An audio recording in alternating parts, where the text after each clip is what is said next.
CEC, HEC, HCC అని ఇట్లా రకరకాల కోర్సులు ఉండేది. ఇదివరకు మా చిన్నప్పుడు ఇంటర్మీడియట్ చదివేటప్పుడు ఎస్ఆర్ఆర్ కాలేజీలో 20-30 రకాలైన కోర్సులు ఉండేది, కాంబినేషన్స్. అదే తర్వాత కొంచెం మా కాలేజీ లాంటి వాటిలో 3-4 రకాల కోర్సులు ఉండేవి. క్రమక్రమంగా కోర్సుల సంఖ్య తగ్గిపోయింది.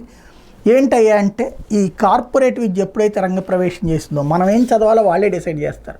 ఇవాళ 2 కోర్సులు ప్రపంచానికి తెలుగు రాష్ట్రాలు, అయితే ఇంజనీర్ లేకపోతే డాక్టర్.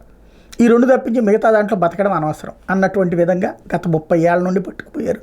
క్రమంగా ఈ విద్యా వ్యవస్థ అనేటటువంటిది బీటెక్ చదవడం కోసం లేకపోతే ఎంబీబీఎస్ చదవడం కోసం అన్నటువంటిది అయిపోయింది. అవకాశాలు తక్కువ, ఆత్రం ఎక్కువ, ఖర్చులు ఎక్కువ, ఆదాయం తక్కువ, ఇట్లా తయారైపోయి ఇప్పుడు ఇంజనీరింగ్ అంటే వేస్ట్ అయిపోయింది.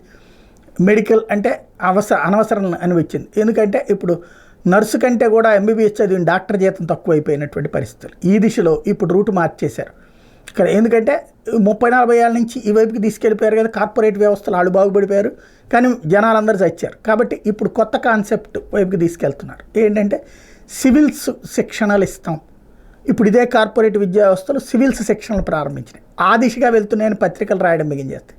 నువ్వేం చదవాలో, నువ్వేం తినాలో, నువ్వేం బాగుపడాలో, నువ్వు ఎలా చెయ్యాలో ఈ మీడియా సంస్థలు వీటిల ద్వారా లేకపోతే మైండ్ పబ్లిసిటీ ద్వారా, మౌత్ గేమ్ ద్వారా నడిపిస్తూ ఉంటారు, రాజకీయ నాయకుల ఉపన్యాసాల ద్వారా.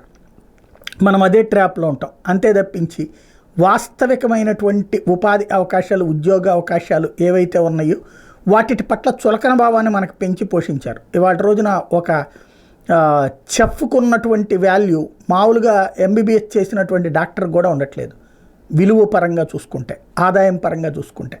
అలాగే ఒక సెంటరింగ్ చేసేటువంటి మేస్త్రికి ఉన్నటువంటి ఆదాయం సాఫ్ట్వేర్ కంపెనీలో పనిచేసే వాళ్ళకి కూడా ఉండట్లేదు. కానీ మనకి వాటి పట్ల నిరాదరణ, నిరాసక్తత, విరక్తి, తద్వారా క్రమంగా ఆలోచనల రూటు మార్చి మనల్ని ఏదో ఒక వైపుకి తీసుకెళ్ళిపోయి వాళ్ళు ఏది తలుచుకుంటే వాళ్ళకి ఏది ఆదాయం వస్తుందో అదే శిక్షణ ఇస్తారో ఆ శిక్షణ ఇచ్చేటటువంటి రూట్లోకి మనల్ని లాక్కెళ్తుంటారు.